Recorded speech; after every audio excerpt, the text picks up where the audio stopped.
los méritos y la gloria sean para santidad del único y verdadero Dios. El libro de Apocalipsis, capítulo 1. El misterio de las 7 estrellas y de los 7 candeleros de oro. Apocalipsis capítulo 1, versículos del 1 al 3. La revelación de Jesucristo, que Dios le dio para manifestar a sus siervos las cosas que deben suceder pronto, y la declaró enviándola por medio de su ángel a su siervo Juan, que ha dado testimonio de la palabra de Dios y del testimonio de Jesucristo y de todas las cosas que ha visto. Bienaventurado el que lee y los que oyen las palabras de esta profecía y guardan las cosas en ella escritas, porque el tiempo está cerca. Notemos en el versículo 1 que fue Dios, el Padre, quien dio origen a esta profecía y la reveló a Jesucristo. Juan no es el autor de esta revelación como algunos creen. El apóstol es únicamente el siervo, servidor, quien dio su testimonio por escrito. En términos actuales, Juan fue el secretario de dicha revelación, mas no el revelador. El revelador fue Jesucristo, quien a su vez la declaró por medio de su ángel a su siervo Juan. O sea, que en el versículo 1 hay 5 aspectos involucrados. 1. La revelación de Jesucristo. 2. Que Dios le dio. 3. Para que la manifestase a sus siervos. 4. Y las declaró enviándolas por medio de su ángel. 5. A su siervo Juan. En el versículo 2, notemos también que Juan da testimonio de 3 cosas. 1. De la palabra de Dios. 2. Del testimonio de Jesucristo. 3. De las cosas que ha visto. Jesucristo menciona otro principio similar al del versículo 2 en Apocalipsis 1, versículo 19. Escribe las cosas que has visto y las que son, y las que han de ser después de estas. Luego, en el versículo 3, leemos la siguiente aseveración. Bienaventurado el que lee y los que oyen las palabras de esta profecía, y que guardan las cosas en ella escritas, porque el tiempo está cerca. Esta misma bienaventuranza se repite en Apocalipsis capítulo 22, versículo 7. Bienaventurado el que guarda las palabras de la profecía de este libro. Es sabido que cuando un principio bíblico se repite, no solamente es verdadero, sino que también pronto se hará realidad. En el caso de la bienaventuranza de Apocalipsis 1, versículo 3 y Apocalipsis 22, versículo 7, se está refiriendo a quienes entienden y obedecen las palabras de esta profecía.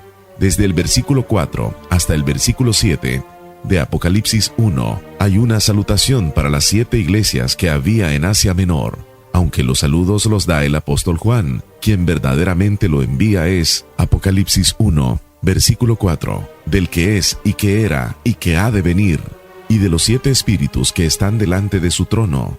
Apocalipsis 1, versículo 5, y de Jesucristo, el testigo fiel.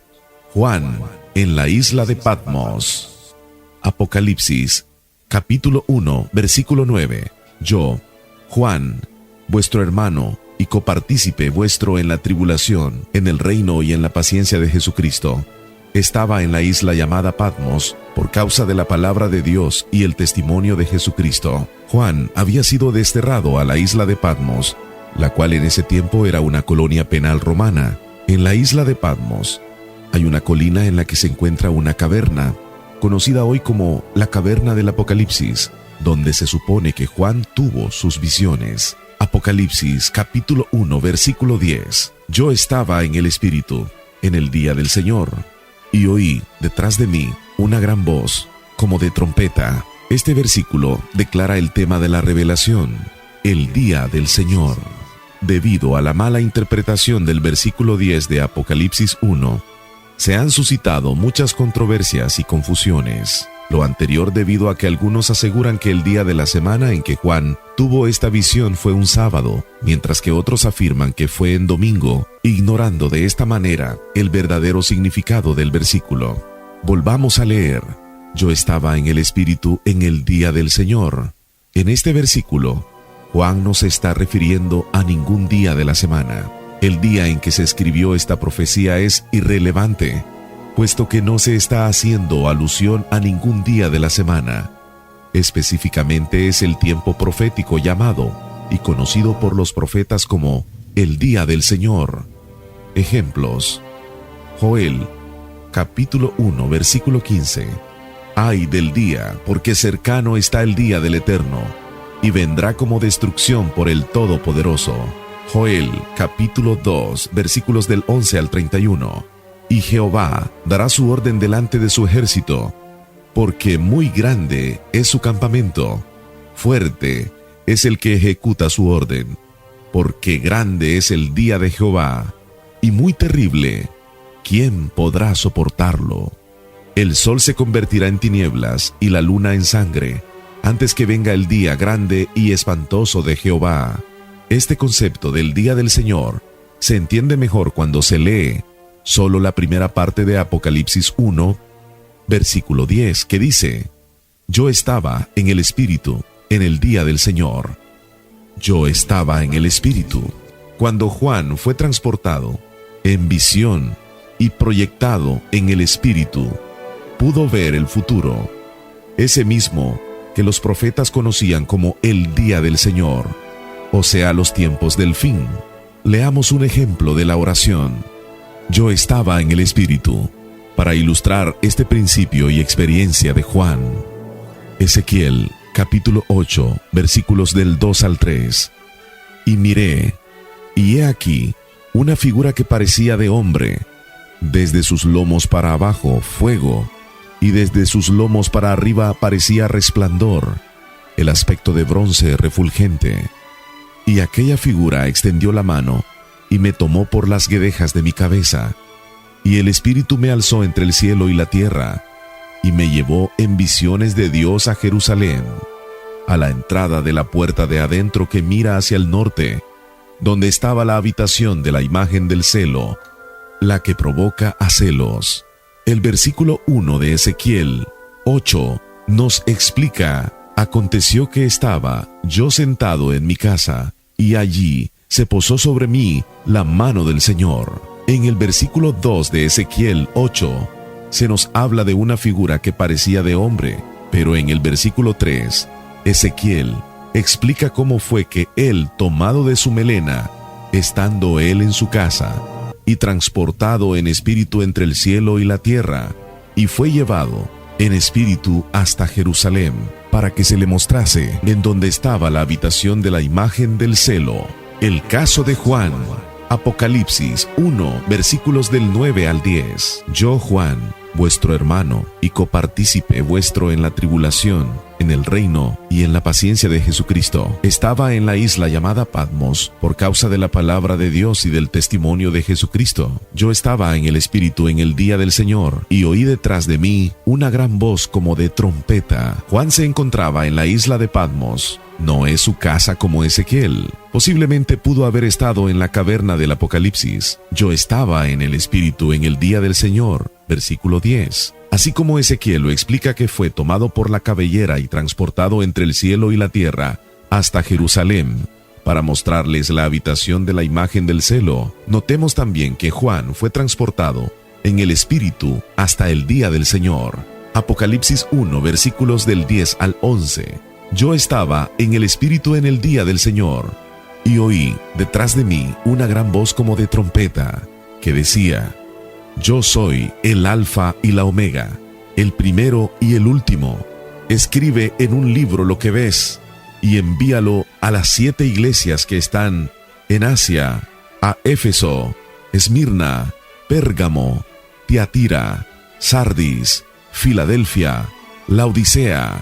Ezequiel fue transportado en el Espíritu a Jerusalén para que se le mostrase la imagen del celo. Juan fue transportado al día del Señor, igualmente en el Espíritu, para que escribiese en un libro las cosas que has visto, y las cosas que son, y las que han de ser después de estas. Apocalipsis 1, versículo 19.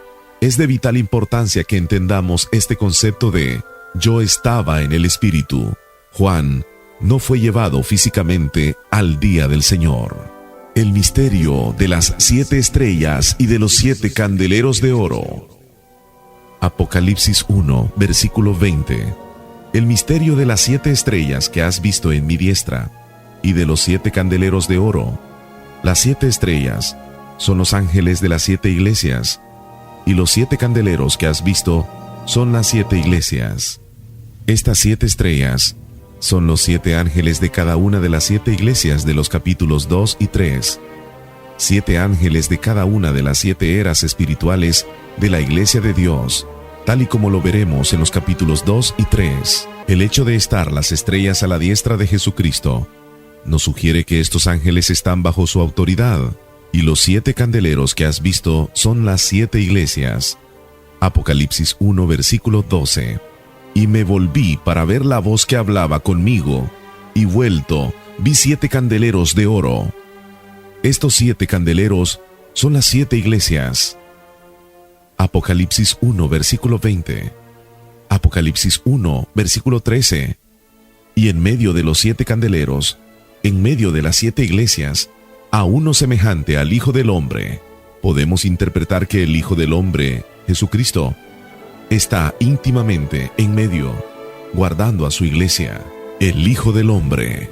Desde el versículo 13 hasta el versículo 16 del capítulo 1, Juan describe en sus propias palabras el aspecto de uno semejante al Hijo del Hombre. A la luz de Mateo, capítulo 25, versículo 31, se puede afirmar que este ser semejante al Hijo del Hombre de Apocalipsis 1, versículo 13, es Jesucristo mismo. Mateo, capítulo 25, versículo 31. Cuando el Hijo del Hombre venga en su gloria, y todos los santos ángeles con él, entonces se sentará en su trono de gloria. Este Hijo del Hombre es el mismo ser del Apocalipsis 1, versículo 13 al 16, mismo que asume los títulos de las siguientes escrituras. Apocalipsis 1, versículo 8. Yo soy Jesucristo, el Alfa y la Omega, el principio y fin, el que es y que era y que ha de venir, el Todopoderoso. Apocalipsis 1, versículo 11, el primero y el último. Apocalipsis, capítulo 1, versículo 17. Cuando le vi, caí como muerto a sus pies, y él puso su diestra sobre mí, diciéndome, no temas, yo soy el primero y el último. El versículo 17 es un paralelo a la experiencia de Daniel. Así entendemos que todos los títulos anteriores le pertenecen a Jesucristo, el Hijo del Hombre. Antes de iniciar con el capítulo 2, quiero explicar una característica del Apocalipsis, el concepto de los ciclos del número 7. Una característica de la escritura del libro de Apocalipsis es que está organizado en ciclos de 7. Por ejemplo, en el primer capítulo se mencionan 7 espíritus, 7 iglesias, 7 candeleros, 7 estrellas. También, los acontecimientos principales de este libro profético están agrupados en ciclos de 7, 7 sellos, 7 trompetas, 7 truenos, 7 copas, etc., de los cuales se desarrollan los eventos del fin que se conocen como el Día del Señor. En otras palabras, es a través de este ciclo de 7 que Dios nos revela el libro de Apocalipsis, la forma en que Él va a llegar a cabo su plan. Por lo tanto, es vital reconocer y entender la importancia de este ciclo de 7, aún para comprender el mensaje a las 7 iglesias. Es significativo saber que el vocablo Apocalipsis es de origen griego, y su significado es descubrir o revelar. Es por eso que en inglés este libro se llama Revelación, porque en realidad lo que Jesucristo hace es revelar por medio de Juan el plan de Dios. El libro de Apocalipsis, capítulo 2. Los mensajes a las 7 iglesias. La iglesia de Dios. La primera vez que se menciona en la Biblia la palabra iglesia es en Mateo, capítulo 16, versículo 18. Y yo también te digo que tú eres Pedro, y sobre esta roca edificaré mi iglesia, y las puertas del Hades no prevalecerán contra ella. El apóstol Pablo nos aclara que la roca de la cual habla este versículo es Jesucristo mismo. Primera de Corintios, capítulo 10, versículo 4. Y todos bebieron la misma bebida espiritual, porque bebían de la roca espiritual que los seguía, y la roca era Cristo. Hablando de esta misma roca como el fundamento de la iglesia de Dios, el libro de Efesios nos ofrece más claridad al respecto. Efesios, capítulo 2, versículos del 19 al 20. Así que ya no sois extranjeros ni advenedizos, sino conciudadanos de los santos y miembros de la familia de Dios, edificados sobre el fundamento de los apóstoles y profetas, siendo la principal piedra del ángulo Jesucristo mismo. Estos versículos nos explican claramente que Jesucristo es la roca y fundamento de la iglesia. También es importante notar que en Mateo 16:18, en las dos ocasiones que Jesucristo se refiere a su iglesia, lo hace en singular y no en plural. Mateo 16, versículo 18. Y yo también te digo que tú eres Pedro, y sobre esta roca edificaré mi iglesia, y las puertas del Hades no prevalecerán contra ella. Notemos que Jesucristo dijo, edificaré mi iglesia, no dijo, edificaré mis iglesias. Luego dijo, y las puertas del Hades no prevalecerán contra ella. No dijo, contra ellas. Lo que estoy tratando de probar es que la iglesia que Jesucristo fundó es una sola iglesia, que es la iglesia de Dios verdadera. Pero no todas las iglesias de este sistema religioso son iglesias de Dios, tal y como se cree en todas las iglesias.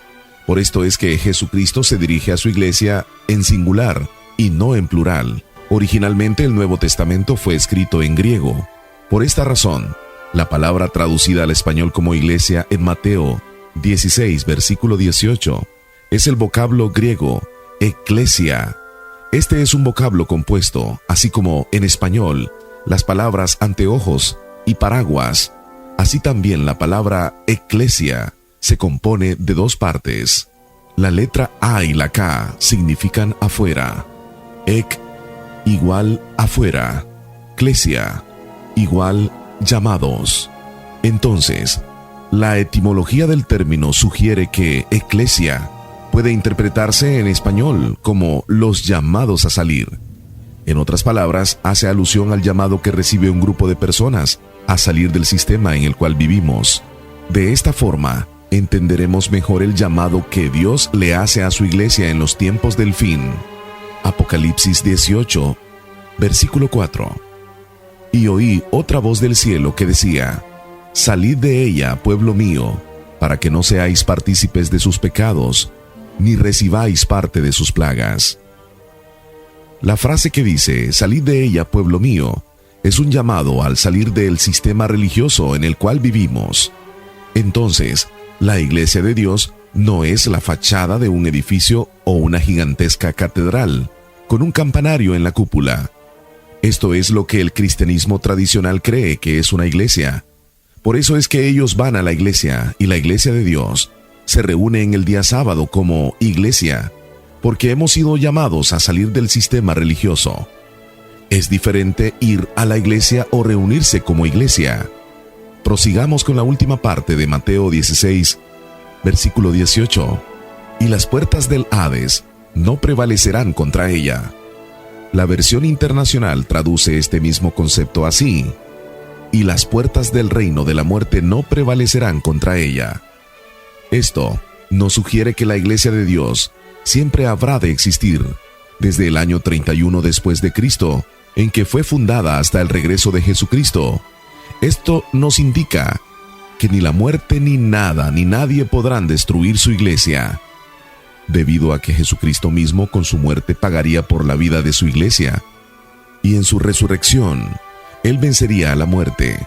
Por lo tanto, las puertas del Hades no prevalecerán contra ella. Con esto en mente entenderemos mejor lo que dice Apocalipsis 1, versículo 17 al 18.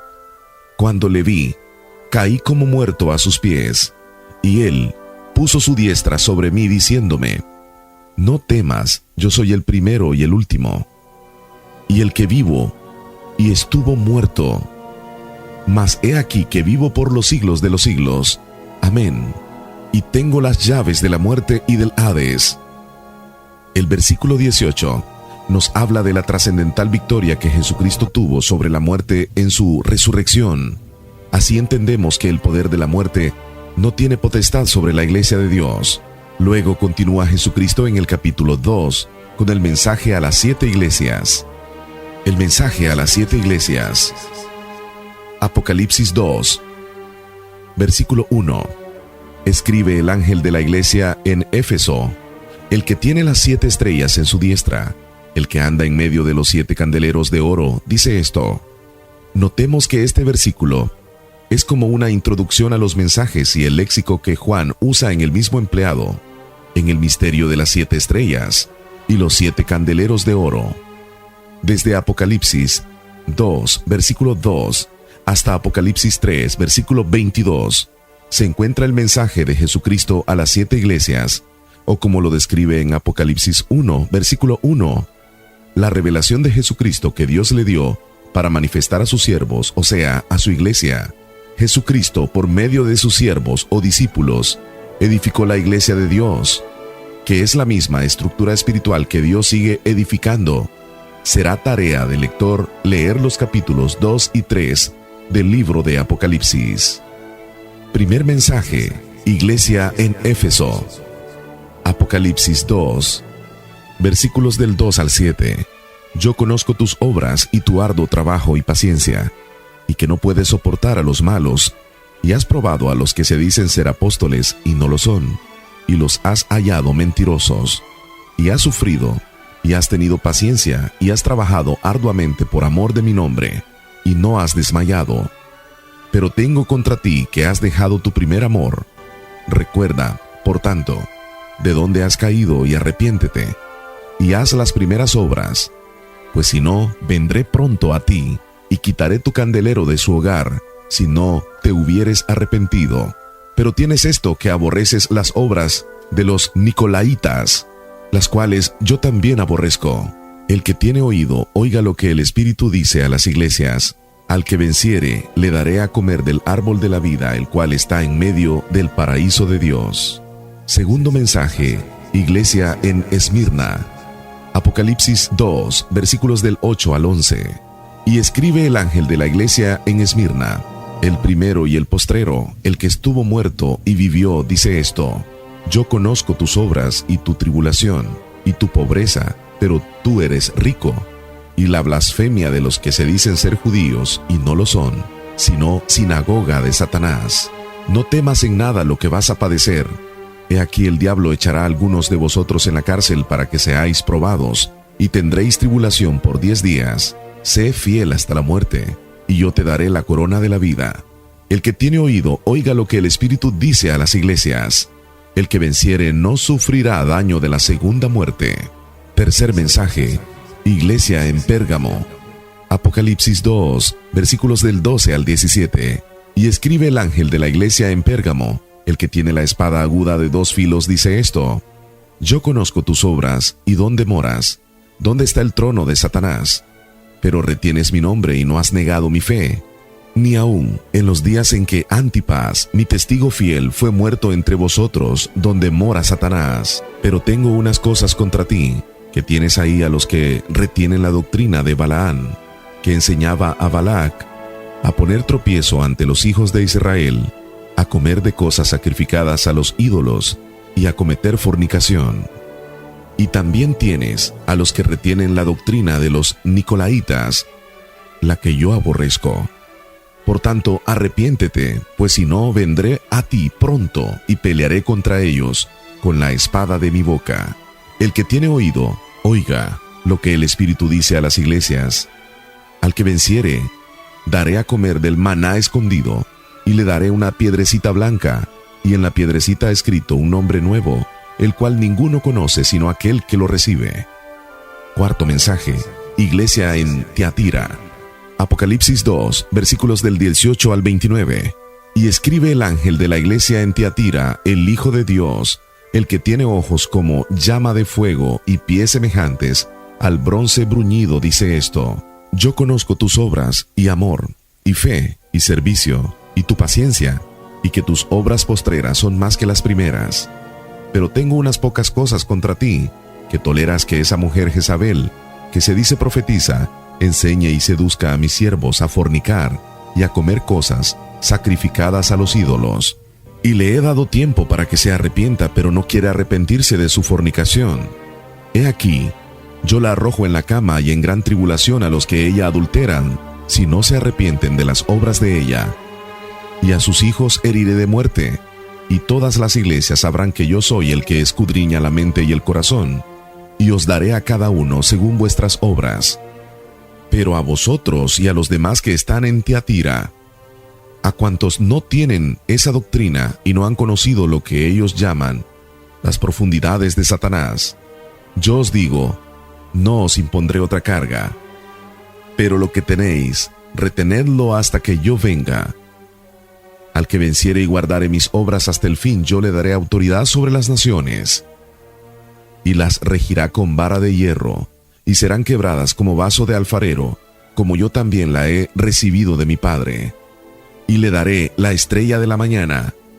El que tiene oído, oiga lo que el Espíritu dice a las iglesias. Quinto mensaje, iglesia en Sardis. Apocalipsis 3, versículos del 1 al 6. Escribe el ángel de la iglesia en Sardis, el que tiene los 7 espíritus de Dios y las 7 estrellas, dice esto: yo conozco tus obras, que tienes nombre de que vives y estás muerto.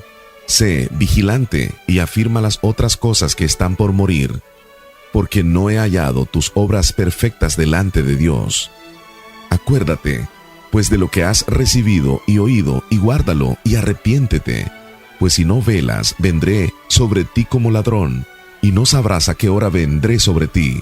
Pero tienes unas pocas personas en Sardis, que no han manchado sus vestiduras, y andarán conmigo en vestiduras blancas, porque son dignas. El que venciere será vestido de vestiduras blancas, y no borraré su nombre del libro de la vida, y confesaré su nombre delante de mi Padre, y delante de sus ángeles. El que tiene oído, oiga lo que el Espíritu dice a las iglesias. Sexto mensaje, iglesia en Filadelfia. Apocalipsis, capítulo 3, versículos del 7 al 13. Escribe el ángel de la iglesia en Filadelfia: esto dice el santo, el verdadero, el que tiene la llave de David, el que abre y ninguno cierra, y cierra y ninguno abre. Yo conozco tus obras. He aquí, he puesto delante de ti una puerta abierta, la cual nadie puede cerrar, porque aunque tienes poca fuerza, has guardado mi palabra y no has negado mi nombre. He aquí, yo entro de la sinagoga de Satanás, a los que se dicen ser judíos, y no lo son, sino que mienten. He aquí, yo haré que vengan y se postren a tus pies y reconozcan que yo te he amado. Por cuanto has guardado la palabra de mi paciencia, yo también te guardaré de la hora de la prueba que ha de venir sobre el mundo entero, para probar a los que moran sobre la tierra. He aquí, yo vengo pronto. Retén lo que tienes, para que ninguno tome tu corona. Al que venciere, yo lo haré columna en el templo de Dios, y nunca más saldrá de ahí. Y escribiré sobre él el nombre de mi Dios, y el nombre de la ciudad de mi Dios, la nueva Jerusalén, la cual desciende del cielo de mi Dios, y mi nombre nuevo. El que tiene oído, oiga lo que el Espíritu dice a las iglesias. Séptimo mensaje, iglesia en la Odisea.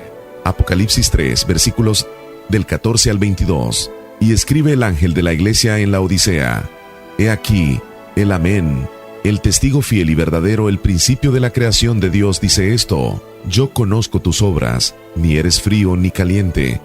Ojalá fueses frío o caliente. Pero por cuanto eres tibio y no frío ni caliente, te vomitaré de mi boca. Porque tú dices: yo soy rico y me he enriquecido, y de ninguna cosa tengo necesidad, y no sabes que tú eres un desventurado, miserable, pobre, ciego y desnudo. Por tanto, yo te aconsejo que de mí compres oro refinado en fuego, para que seas rico, y vestiduras blancas para vestirte, y que no se descubra la vergüenza de tu desnudez, y unge tus ojos con colirio para que veas. Yo reprendo y castigo a todos los que amo. Sé pues celoso y arrepiéntete. He aquí, yo estoy a la puerta y llamo. Si alguno oye mi voz y abre la puerta, entraré a él, y cenaré con él, y él conmigo. Al que venciere le daré que se siente conmigo en mi trono, así como yo he vencido, y me he sentado con mi Padre en su trono. El que tiene oído, oiga lo que el Espíritu dice a las iglesias. Las dos amonestaciones centrales de los mensajes de Jesucristo.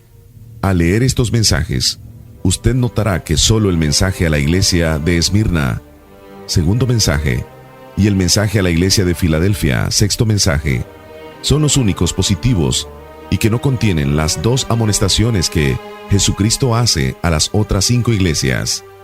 Estas amonestaciones son: 1. Que se arrepientan. Apocalipsis 2, versículo 5. 2. El que tiene oído, que oiga.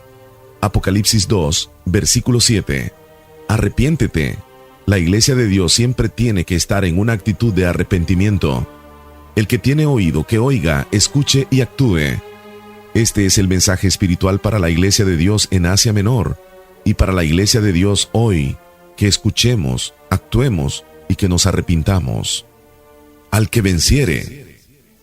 Otro aspecto que es importante notar es el galardón que Jesucristo ofrece al que venciere. Apocalipsis 2, versículos 7, 11, 17 y 26. El que tiene oído, oiga lo que el Espíritu dice a las iglesias. Al que venciere le daré a comer del árbol de la vida, el cual está en medio del paraíso de Dios. El que tiene oído, oiga lo que el Espíritu dice a las iglesias. El que venciere no sufrirá daño de la segunda muerte. El que tiene oído, oiga lo que el Espíritu dice a las iglesias. Al que venciere daré a comer del maná escondido, y le daré una piedrecita blanca, y en la piedrecita escrito un nombre nuevo, el cual ninguno conoce sino aquel que lo recibe. Al que venciere y guardare mis obras hasta el fin, yo le daré autoridad sobre las naciones. Apocalipsis 3, versículos 5, 12 y 21. El que venciere será vestido de vestiduras blancas, y no borraré su nombre del libro de la vida, y confesaré su nombre delante de mi Padre y delante de sus ángeles. Al que venciere, yo lo haré columna en el templo de mi Dios, y nunca más saldrá de allí, y escribiré sobre él el nombre de mi Dios, y el nombre de la ciudad de mi Dios, la nueva Jerusalén, la cual desciende del cielo de mi Dios, y mi nombre nuevo. Al que venciere, le daré que se siente conmigo en mi trono, así como yo he vencido y me he sentado con mi Padre en su trono. Notemos en estos versículos que Jesucristo ofrece y menciona 7 veces el que venciere. En la Biblia, el número 7 simboliza la idea de la perfección, completo o totalidad. Por ejemplo, 7 días representan una semana completa. Dios introdujo este concepto descansando en el día séptimo, inmediatamente después de haber terminado con su creación. Génesis, capítulo 2, versículos del 2 al 3. Y acabó Dios en el día séptimo la obra que hizo, y reposó el día séptimo de toda la obra que hizo.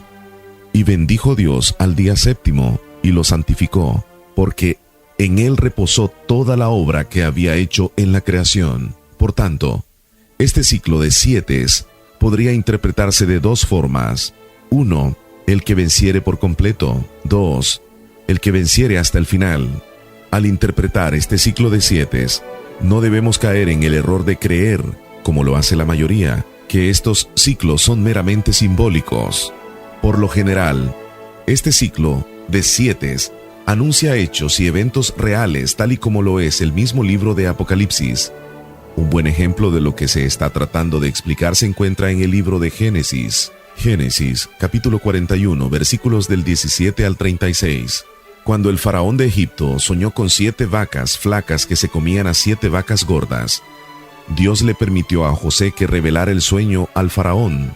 7 años de prosperidad agrícola seguidos por 7 años de hambruna, lo cual, en efecto, ocurrió. Por lo tanto, el ciclo de 7 no es solamente un símbolo, sino algo real. ¿Vencer a quién? En esta misma evaluación que Jesucristo le hace a su iglesia, nos revela específicamente a quién tenemos que vencer. Leamos Apocalipsis 2, versículos 12, 13, 24 y Apocalipsis 3, versículo 9. A través de estos versículos podemos ver la gran influencia que Satanás ejerce en la iglesia de Dios. El mensaje profético para la iglesia de Dios hoy. Entonces, ¿cuál es el mensaje profético para la iglesia de Dios hoy en día?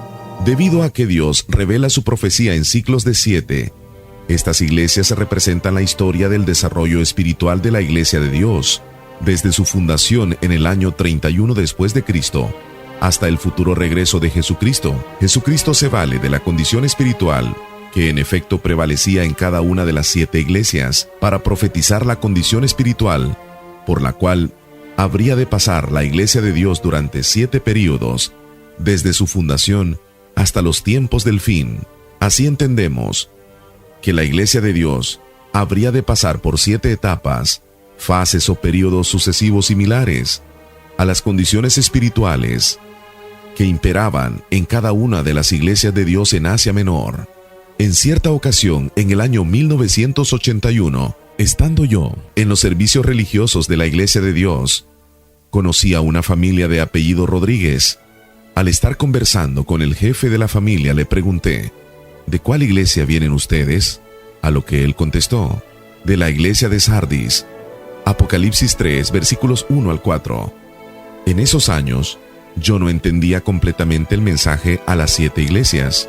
Luego, el señor Rodríguez continuó diciendo que ellos habían pertenecido a la iglesia de Sardis por más de 20 años, pero que habían decidido abandonarla porque había comenzado a perder ciertas verdades que la mantenían viva. Apocalipsis 3, versículo 2. Posteriormente, me di cuenta que la familia Rodríguez venía de una iglesia israelita que guardaba el sábado como día de reposo, y que cuando él me dijo que venía de la iglesia de Sardis, en realidad se refería a la era espiritual de Sardis, y por eso estaban buscando la iglesia de Dios, de la era espiritual de Filadelfia. Espero que hayamos entendido que los 7 mensajes a la iglesia de Dios son 7 eras espirituales que marcan la historia espiritual de la iglesia de Dios como un todo. Los teólogos y estudiantes en divinidades jamás han entendido el verdadero significado ni el propósito de estos 7 mensajes, todo por no entender que estos 7 mensajes están dirigidos únicamente a una iglesia que es aquella que Jesucristo edificó. En Mateo 16, versículo 18.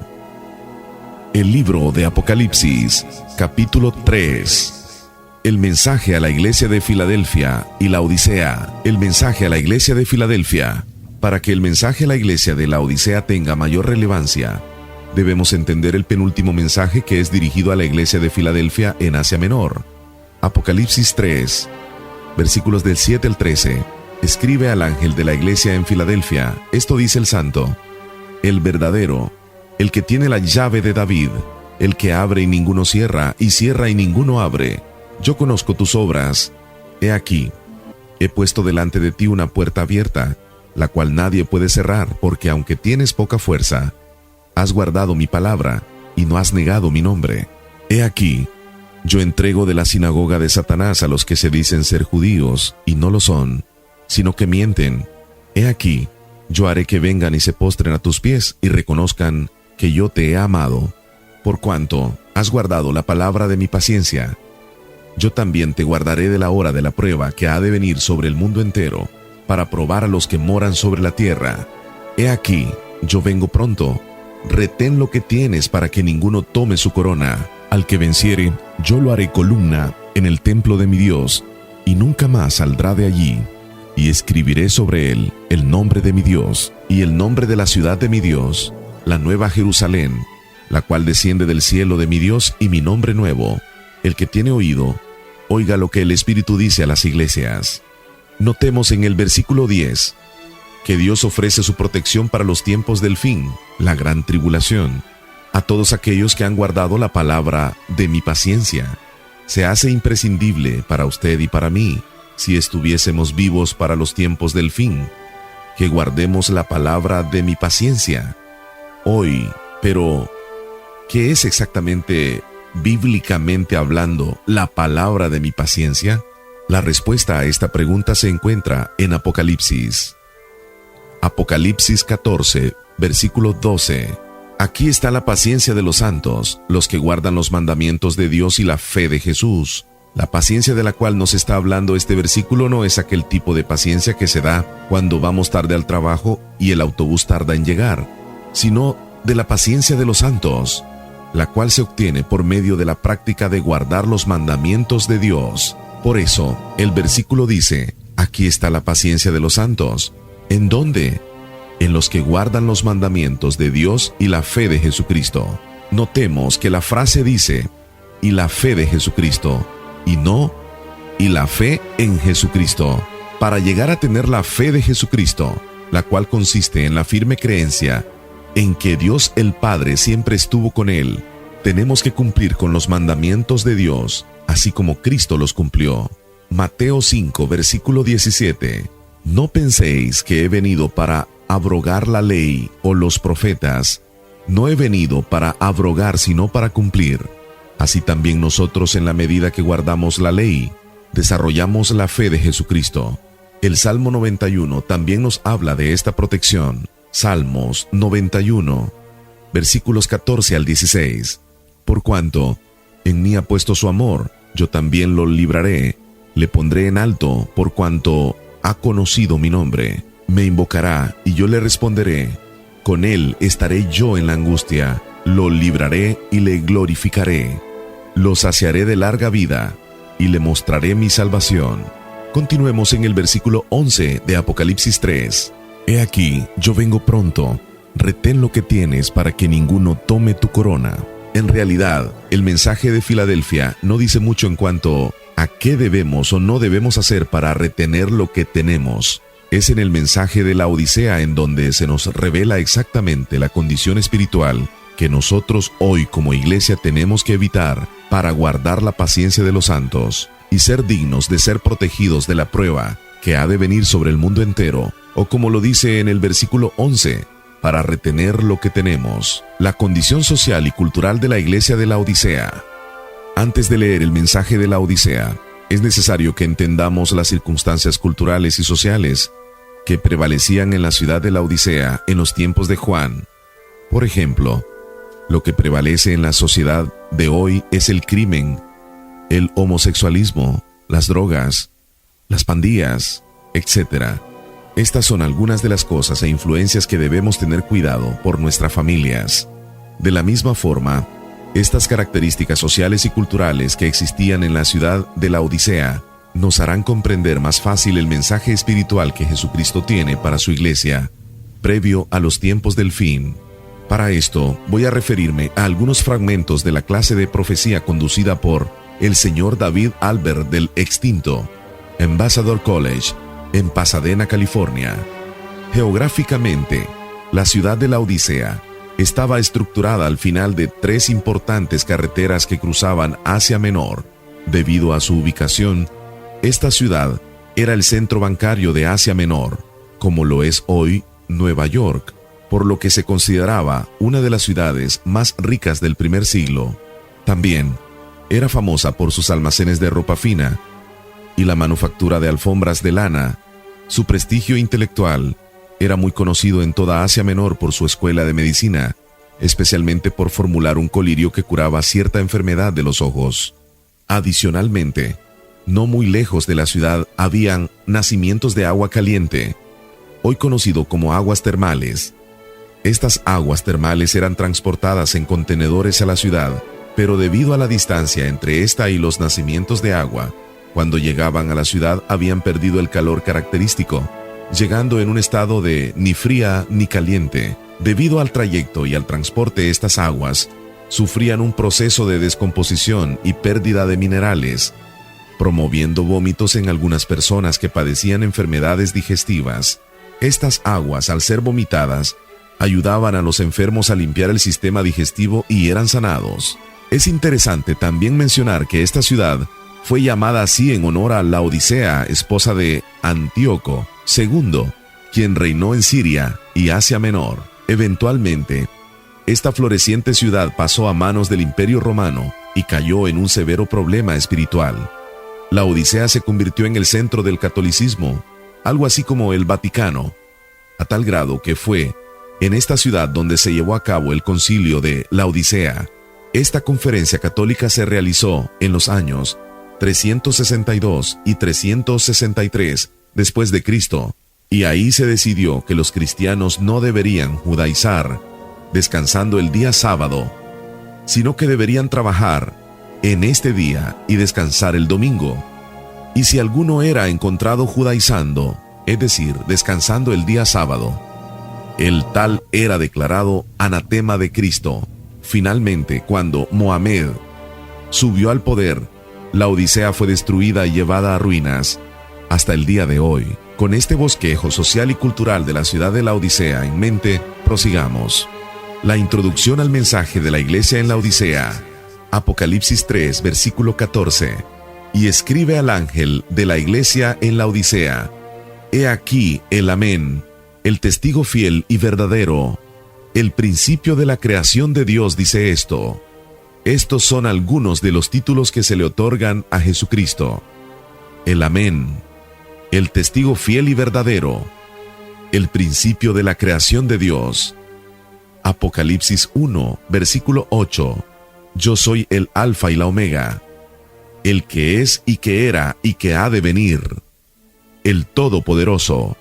De esta manera, Jesucristo comienza dirigiéndose al ángel de la iglesia en la Odisea. Entendamos que este mensaje nos revela el estado espiritual que prevalecerá en la iglesia de Dios en los tiempos del fin.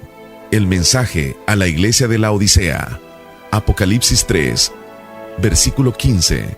Yo conozco tus obras, que ni eres frío ni caliente. Ojalá fueses frío o caliente. Yo conozco tus obras. En pocas palabras, Jesucristo conocía la condición espiritual de su iglesia en ese momento, que ni eres frío ni caliente. Veamos en esta frase que Jesucristo aborda el problema espiritual de su iglesia, sin rodeos. La iglesia de la Odisea se encontraba en un estado espiritual tibio, ni frío ni caliente. La palabra caliente significa hirviendo o ferviente, y la iglesia de la Odisea había perdido su fervor y celo por las cosas de Dios. Este estado de tibieza espiritual no indica que ellos estaban helados espiritualmente, como lo está nuestra sociedad, que nunca han sido llamados, pero tampoco estaban calientes, que es lo que Dios espera de todos aquellos que tienen el Espíritu Santo y el conocimiento de la verdad. Ojalá fueses frío o caliente. Lo que Jesucristo está insinuando es que ojalá fuésemos fríos, como la sociedad que nos rodea, porque ellos eventualmente tendrán su oportunidad, pero no así nosotros. Por eso es que Jesucristo amonesta a la iglesia de Filadelfia: retén lo que tienes.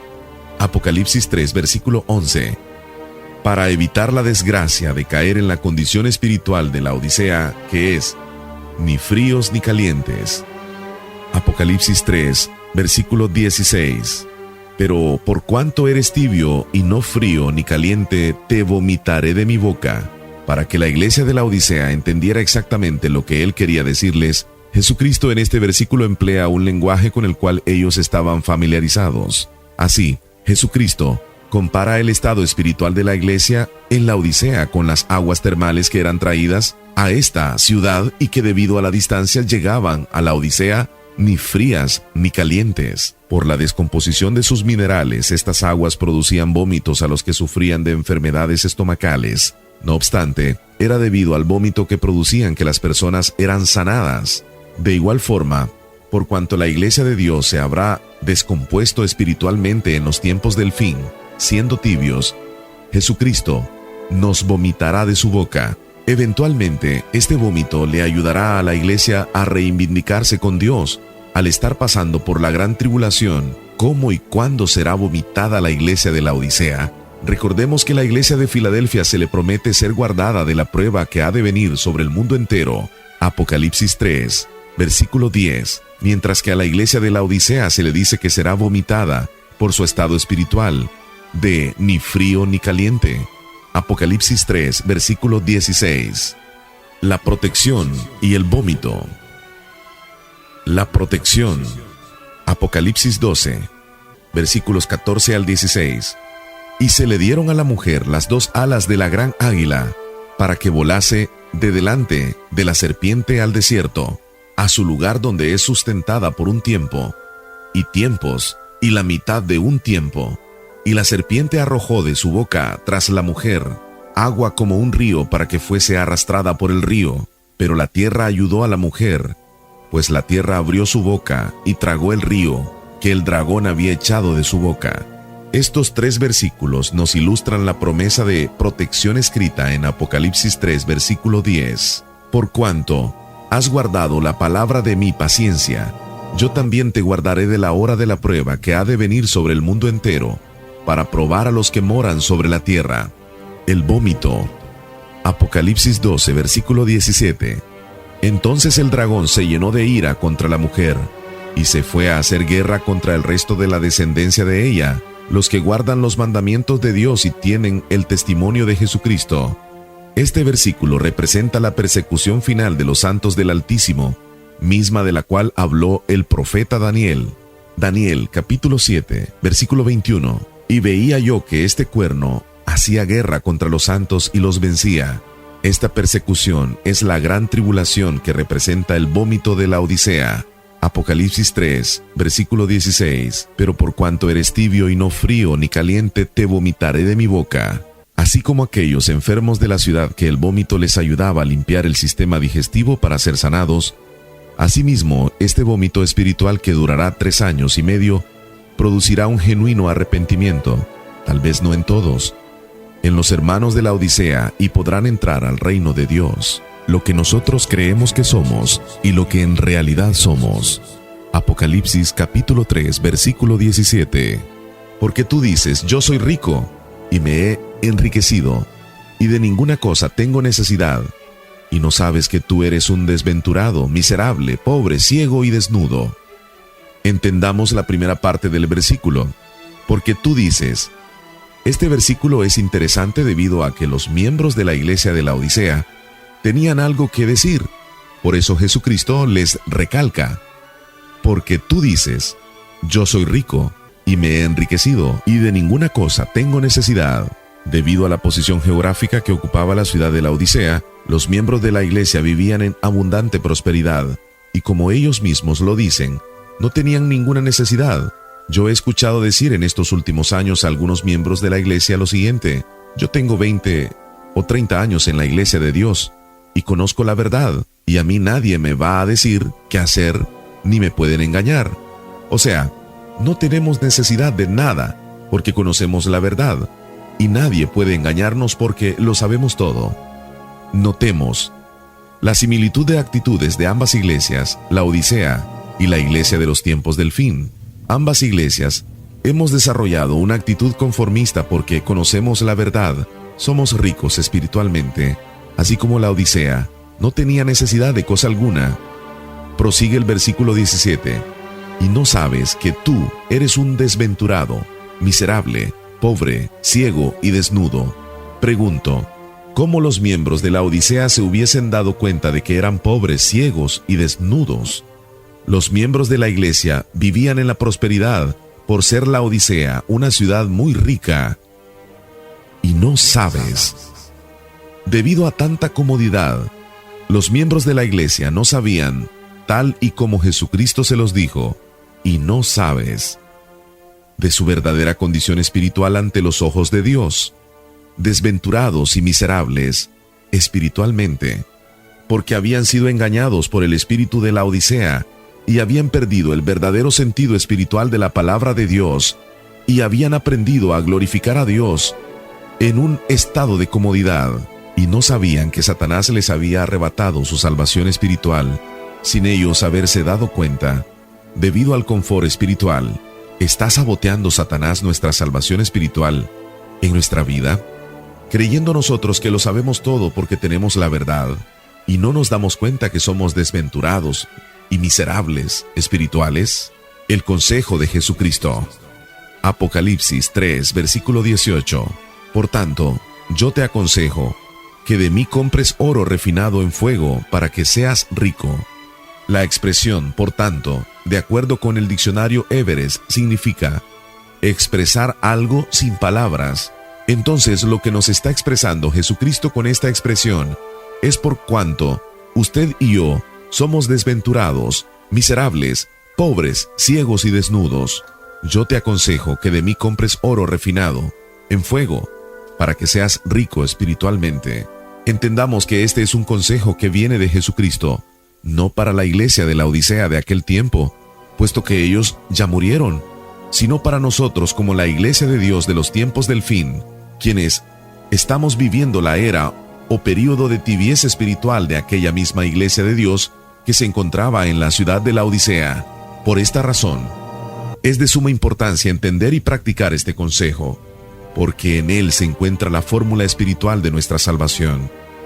¿Qué quiso decir Jesucristo en la frase, yo te aconsejo que de mí compres oro refinado en fuego para que seas rico? En términos generales, el oro refinado ilustra en la Biblia las pruebas. A veces ilustra las pruebas de los santos y otras veces ilustra las pruebas de la sociedad como un todo. Job 23, versículo 10. Mas él conoce mi camino, me probará y saldré como oro. En este caso, el oro ilustra el tiempo de la prueba de Job. Por eso, él mismo dice, me probará y saldré como oro.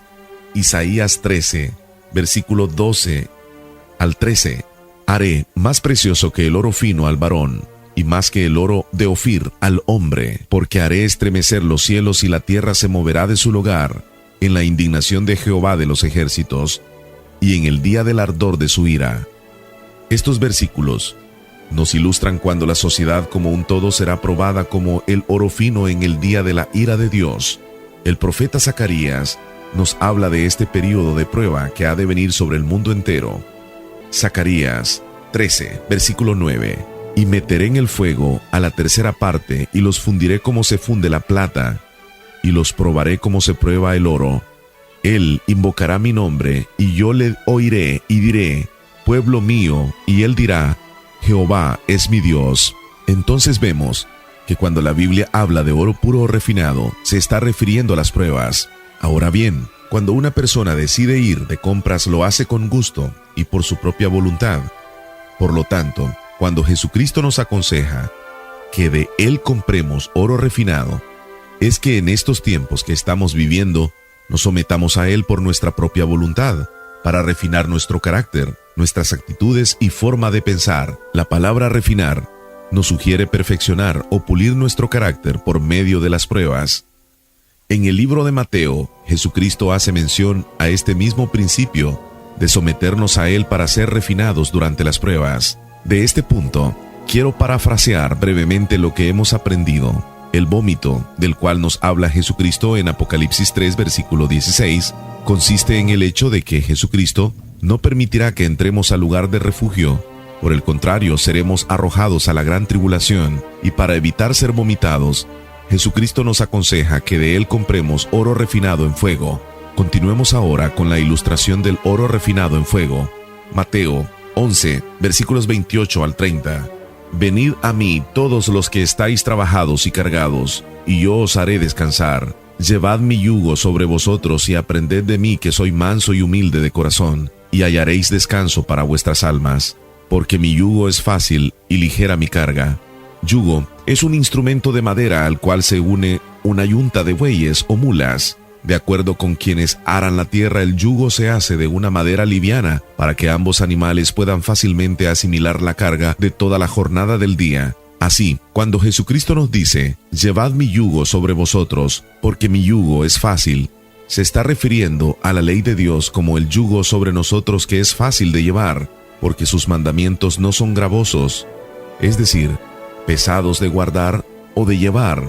Primera de Juan, capítulo 5, versículo 3. Y ligera mi carga al llevar siempre el yugo, la ley, la carga. Las pruebas que vendrán sobre el mundo entero durante los tiempos del fin se volverán ligeras, livianas. Este ejemplo del yugo en parte es el consejo de Jesucristo. Yo te aconsejo que de mí compres oro refinado. Este yugo, o sea, la ley de Dios, está íntimamente vinculado al vómito. Recordemos que en el concilio de la Odisea se estipuló que ningún cristiano debía judaizar descansando en el día sábado, sino que debía trabajar en ese día y descansar en el día domingo. Ahí se entiende la profecía de Daniel, capítulo 7, versículo 25. Y hablará palabras contra el Altísimo, y a los santos del Altísimo quebrantará, y pensará en cambiar los tiempos y la ley, y serán entregados en su mano hasta tiempo y tiempos y medio tiempo. Esta profecía es de cumplimiento dual. Pasó entonces y pasará en el futuro durante los 3 años y medio de los tiempos del fin, que no se deberá judaizar descansando el día sábado, sino que se descansará en el día domingo y se trabajará en el día sábado. De esta manera se estarán cambiando los tiempos y la ley, cambiando el sábado como tiempo de reposo y como el cuarto mandamiento de la ley de Dios. Este cambio de los tiempos y la ley, en conjunto con la severa inmoralidad que habrá en nuestra sociedad por no cumplir con la ley de Dios y los principios morales derivados de ella, serán los elementos que influenciarán al pueblo de Dios a tal grado que Jesucristo dijo, Mateo 24, versículo 12, y por haberse multiplicado la maldad, el amor de muchos se enfriará, refiriéndose a la tibieza espiritual de la iglesia de Dios. El apóstol Pablo nos da un bosquejo de la maldad y de la actitud y mentalidad que habrá en la sociedad de los tiempos del fin. Segunda de Timoteo, capítulo 3, versículo 1 al 5. También debes saber esto, que en los postreros días vendrán tiempos peligrosos, porque habrá hombres amadores de sí mismos, avaros, vanagloriosos, soberbios, blasfemos, desobedientes a los padres, ingratos, impíos, sin afecto natural, implacables, calumniadores, intemperantes, crueles, aborrecedores de lo bueno, traidores, impetuosos, infatuados, amadores de los deleites más que de Dios, que tendrán apariencia de piedad, pero negarán la eficacia de ella. A estos evita.